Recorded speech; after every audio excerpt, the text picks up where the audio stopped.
नमस्कार, हुनबिल टीवी देख रहे हैं आप। मैं हूं आपके साथ विशाल गर्ग। इस वक्त की बड़ी खबर का रुख करेंगे। केदारनाथ यात्रा मार्ग पर फंसे यात्री, एसडीआरएफ के जवानों ने रेस्क्यू ऑपरेशन चलाया। 450 यात्रियों को सकुशल सोनप्रयाग तक पहुंचाया गया है। अब तक 2200 से अधिक यात्रियों को निकाला जा चुका है। तो ये बड़ी खबर आपको बता रहे हैं, जहां पर एसडीआरएफ एनडीआरएफ की टीमें लगातार रेस्क्यू कार्य में लगी हुई हैं और वहीं एयरफोर्स की भी मदद ली जा रही है। हेलीकॉप्टर के जरिए भी कई यात्रियों को सकुशल रेस्क्यू किया गया है।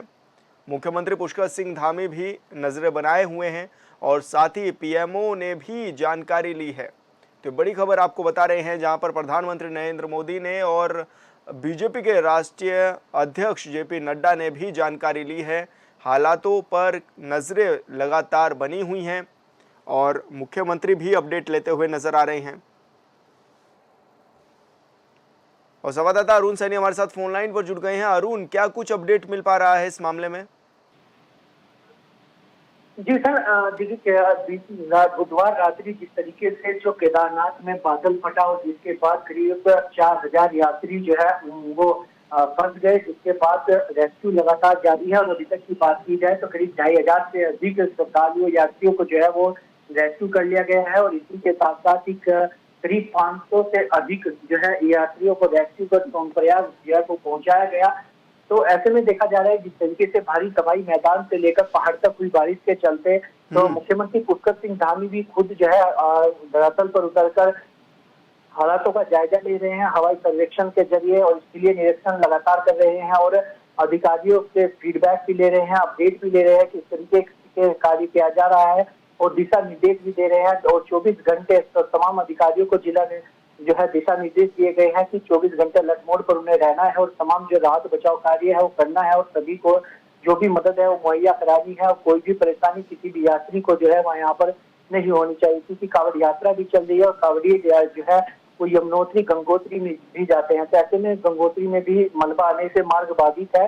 तो करीब अभी तक की बात की जाए तो प्रदेश में करीब 190 से अधिक सड़कें ऐसी है जो बाधित है, जो मार्ग बाधित है। तो ऐसे में उन्हें खोलने के लिए भी जल्द से जल्द जो है प्रयास किए जा रहे हैं और लगातार जो है शासन प्रशासन मोड पर है। लगातार मार्गों को जो है वो खोलने का प्रयास किया जा रहा है। मुख्यमंत्री पुष्कर सिंह धामी ने निर्देश भी दिए कि जल्द से जल्द जो है सभी मार्गों को खोला जाए और जो भी यात्री यहाँ पर आ रहे हैं उन्हें कोई दिक्कत परेशानी ना हो, उसके लिए तमाम व्यवस्थाएं उनके लिए जो है वो की जानी चाहिए।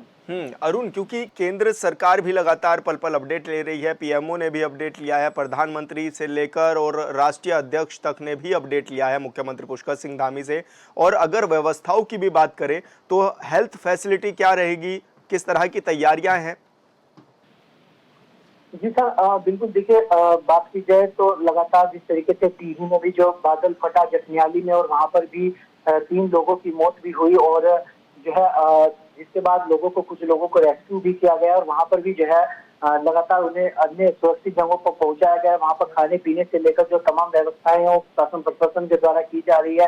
केदारनाथ में भी इसी तरीके से जिन्हें रेस्क्यू किया जा रहा है उनके खाने पीने से लेकर जो तमाम व्यवस्थाएं है वो व्यवस्थाएं बनाई जा रही है। और मुख्यमंत्री पुष्कर सिंह धामी ने दिशा निर्देश दिए हैं कि कोई सी भी प्रकार की कोई भी दिक्कत परेशानी किसी भी यात्री को जो है वो नहीं होनी चाहिए।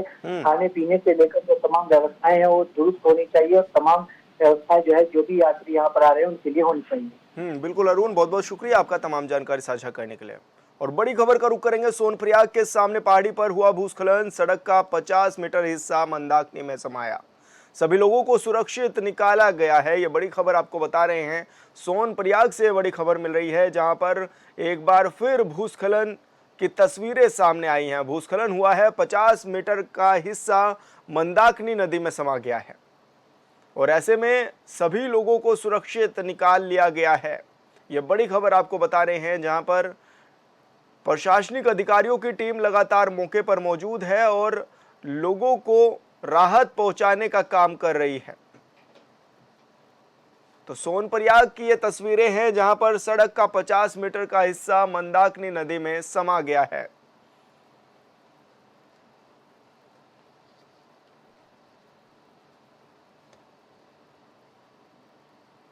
भगवान शंकर का सबसे प्रिय सावन का महीना चल रहा है और धर्मनगरी हरिद्वार में हर तरफ भगवान शंकर के शिव भक्त नजर आ रहे हैं। मैया सावन की शिवरात्रि यानी शिव की भक्ति का सबसे अच्छा दिन माना जाता है।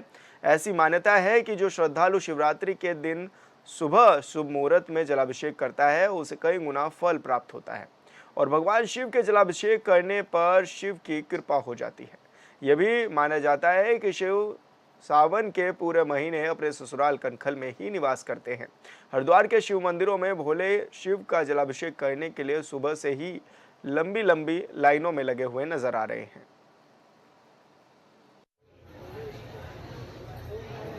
और शिव जी को नहीं बुलाया था, केवल पार्वती जी आई थी, वो भी अपने पति की बिना आज्ञा के यहाँ पर आ गई थी। और जब यहाँ आई तो उन्हें यहाँ पर अपने पति की बेइज्जती और तिरस्कार महसूस हुआ, तो उन्होंने यहाँ पर जो यज्ञ कुंड था उसमें अपने आप को सती कर लिया, जो अभी भी यहाँ पर यज्ञ कुंड है।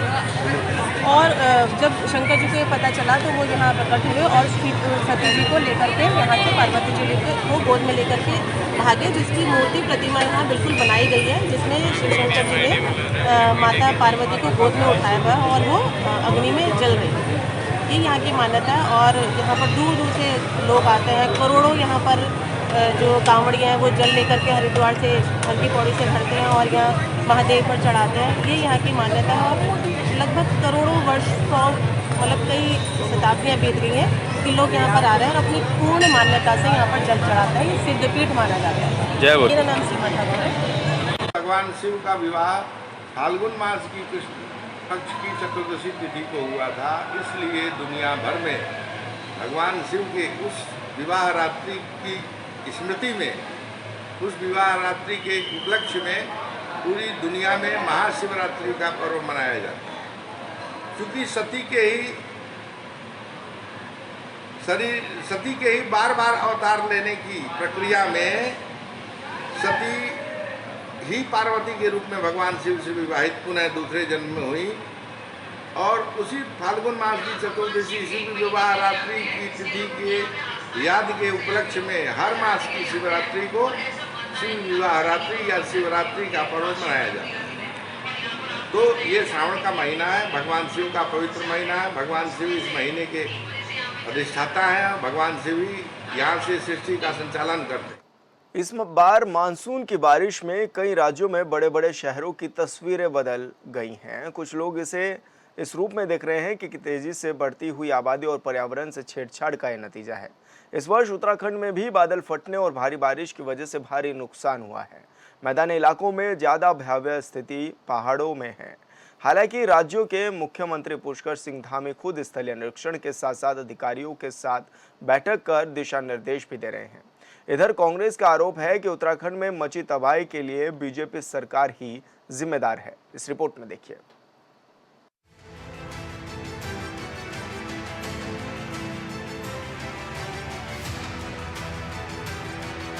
आपदा की देन सिर्फ भारतीय जनता पार्टी है, उनकी वजह से सारी आपदाएं आ रही है। हम भारतीय जनता पार्टी की तरह आपदा में राजनीति सोचने का काम नहीं करते हैं। आपदा पर भी राजनीति कौन कर रहा, ये समझना आसान नहीं। देवभूमि उत्तराखंड के कई जिलों में मूसलाधार बारिश ने जनजीवन अस्त व्यस्त कर दिया और सियासत करने वाले आपदा पर भी सियासत कर रहे हैं। बादल फटने और भूस्खलन की वजह से प्रदेश के 10 लोगों की जान चली गई और सियासत करने वाले सियासत करने से बाज नहीं आ रहे। प्रदेश के मुखिया पुष्कर सिंह धामी कभी बैठक कर रहे तो कभी प्रभावित क्षेत्रों का दौरा। कल रात्रि को यहाँ बादल फटने से और अतिवृष्टि होने से जानमाल की क्षति हुई है।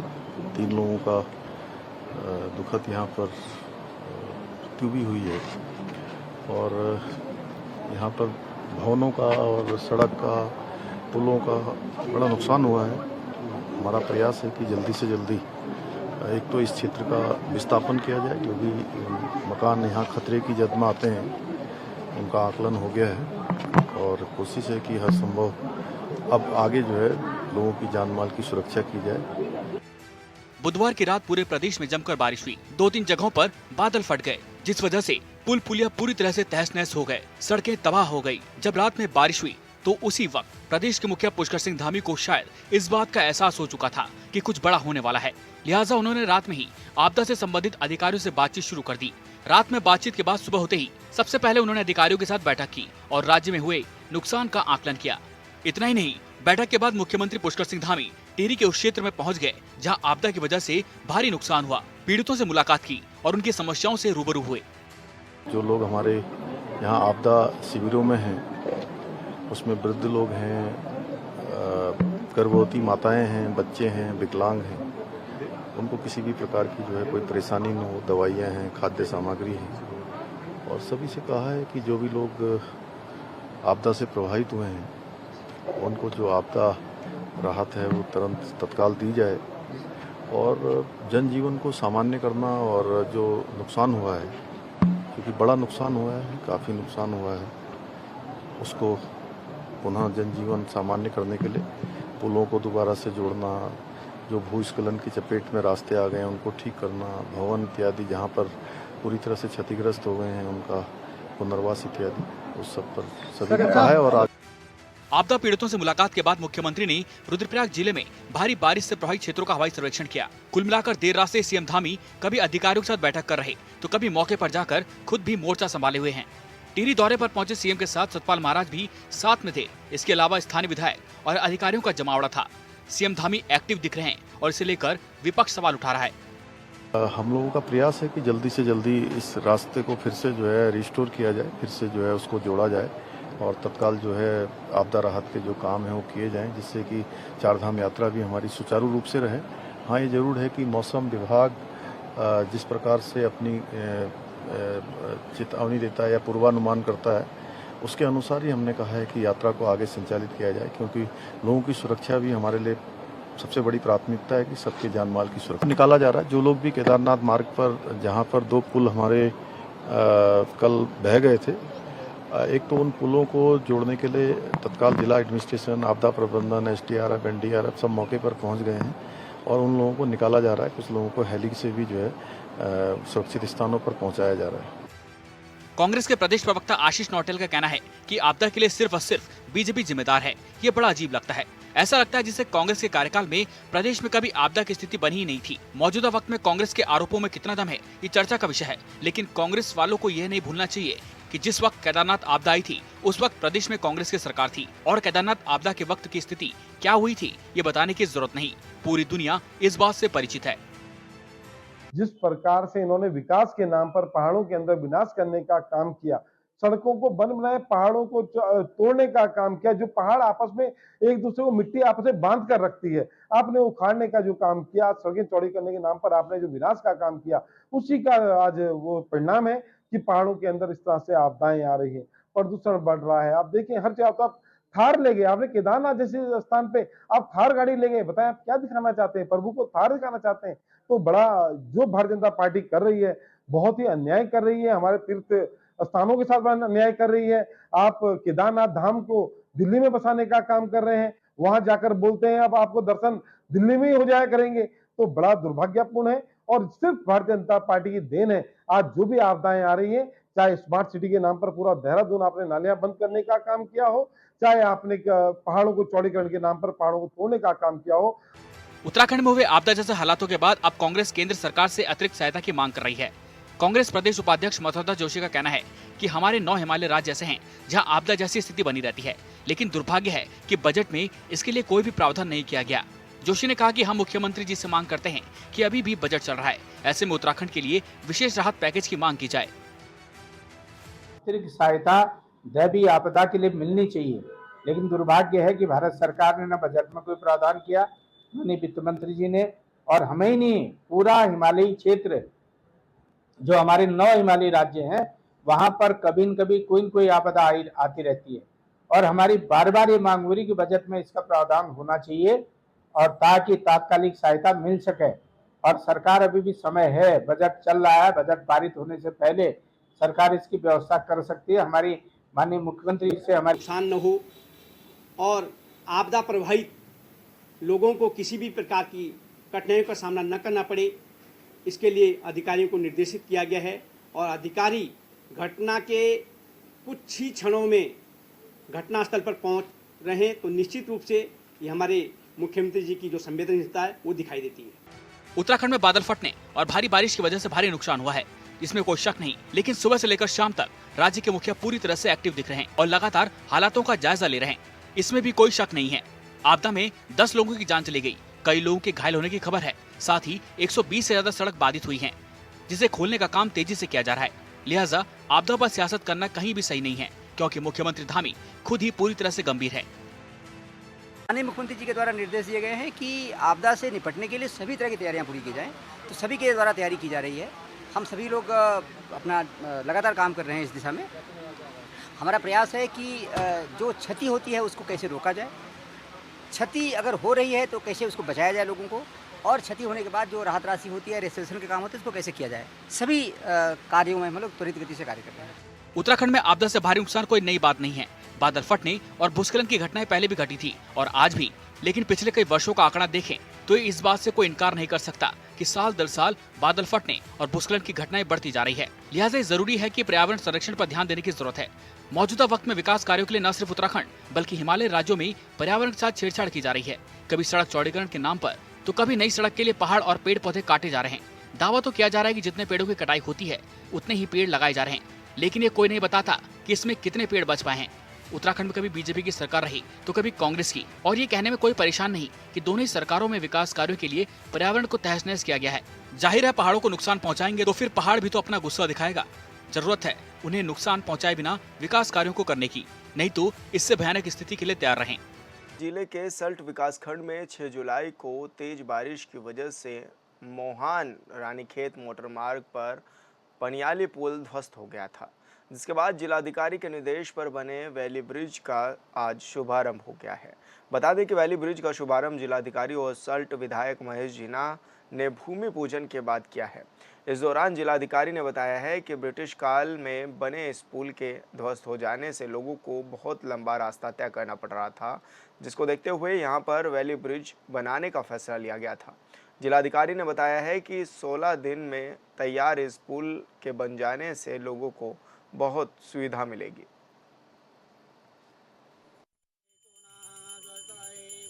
आपको पता ही है कि आपदा में ये पुल हमारा बारिश के दिन बह गया था और अभी मात्र 16 दिन के अंदर हमारे पीडब्ल्यूडी डिपार्टमेंट जो पीडब्ल्यूडी रानीखेत है प्रांतीय खंड, उनके द्वारा हमारे एक्शन साहब जो ओंकार पांडे और उनकी टीम ने और डीएम साहब ने इसको बहुत तेज़ी से बनाया। इसके लिए मैं उनका धन्यवाद भी करता हूँ और साथ ही क्षेत्रवासियों को भी इसकी शुभकामनाएं। खुशी नहीं बल्कि पूरे क्षेत्र को खुशी है। हमारा सल्ट ब्लॉक, विकासन ब्लॉक, ताड़खेत ब्लॉक, लोखुटिया और गढ़वाल तक यहाँ से गाड़ियाँ जाती हैं और ये हमारे माननीय विधायक सल्ट और जीएम साहब के अभिनव प्रयास से बहुत यानी 16 दिन में ये पुल तैयार हुआ। उसके लिए दोनों बधाई के पात्र हैं और पीडब्ल्यूडी के अधिशासी अभियंता समेत पूरी उनकी टीम। इन्होंने जनता को 16 दिन में एक वैली ब्रिज बना के दिया जिसमें काफ़ी प्रोटेक्शन का काम था और जो मैं समझता हूँ कि काफ़ी लंबे समय तक चलेगा। और इसमें यहाँ पर एक आरसीसी पुल भी स्वीकृत है। इसके बाद वैली ब्रिज के साथ साथ वो आरसीसी पुल का भी निर्माण होगा और जिससे कि हमारे पूरे समस्त क्षेत्रवासियों को, कुमाऊं एवं गढ़वाल के सभी लोगों को इस पुल का लाभ। बागेश्वर में एनएसयूआई के छात्र संघ अध्यक्ष पर प्रदेश सरकार की तरफ से की गई एक तरफा कार्रवाई के विरोध में एनएसयूआई चमोली के जिलाध्यक्ष के नेतृत्व में छात्रों ने सरकार का पुतला दहन किया है। साथ ही कर्णप्रयाग को भी ज्ञापन सौंपा है। छात्रों का कहना है कि अध्यक्ष को रिहा नहीं किया गया तो एनएसयूआई सड़कों पर आंदोलन करेगी। दरअसल 29 जुलाई को राजकीय महाविद्यालय बागेश्वर में एनएसयूआई और एबीवीपी के छात्रों गुटों के बीच मारपीट और गाली गलौज को लेकर पुलिस ने एबीवीपी के छात्रों की तहरीर पर एनएसयूआई के छात्र संघ अध्यक्ष के खिलाफ एक तरफा कार्रवाई करते हुए उसे जेल भेज दिया था, जिसके बाद एनएसयूआई के छात्रों में रोष देखा जा रहा है।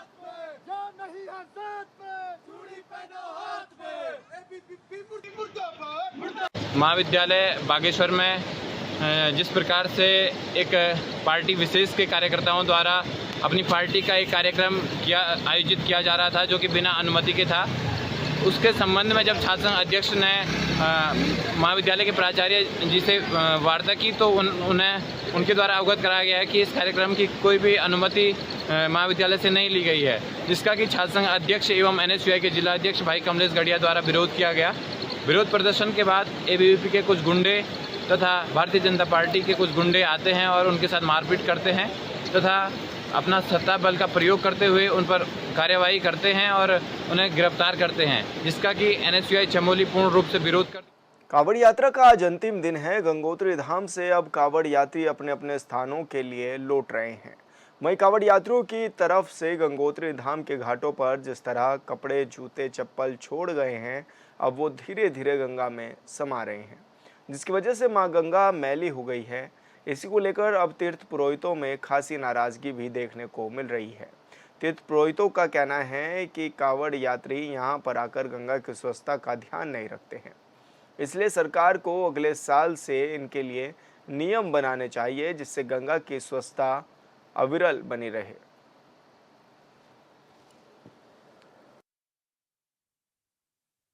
और आज जो है लाखों कावड़ी भाई यहाँ पे आके माँ गंगा जी का जल भर के यहाँ से विभिन्न प्रांतों को ले जाते हैं।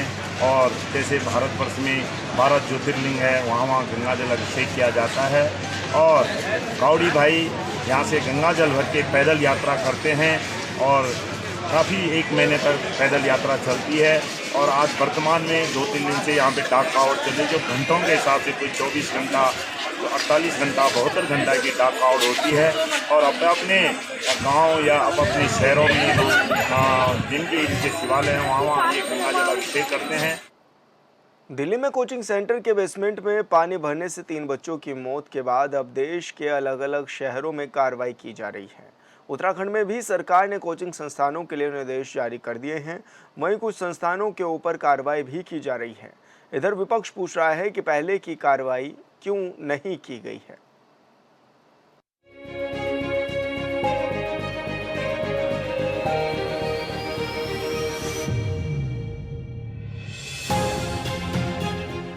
उत्तराखंड के मुख्यमंत्री पुष्कर सिंह धामी और शहरी विकास मंत्री डॉक्टर प्रेमचंद अग्रवाल के आदेश के बाद राजधानी देहरादून में लापरवाह कोचिंग संस्थानों पर कार्रवाई शुरू कर दी गई। अपर सचिव आवास अतर सिंह और एमडीडीए के उपाध्यक्ष बंशीधर तिवारी ने नियमों का पालन न करने वाले संस्थानों के खिलाफ कड़ी कार्रवाई के निर्देश दिए। एमडीडीए के उपाध्यक्ष बंशीधर तिवारी ने बताया कि एमडीडीए और पुलिस विभाग ने संयुक्त चेकिंग की कार्रवाई शुरू कर दी। नियमों का पालन न करने वाले कोचिंग सेंटरों को नोटिस जारी करने की कार्रवाई की जाएगी।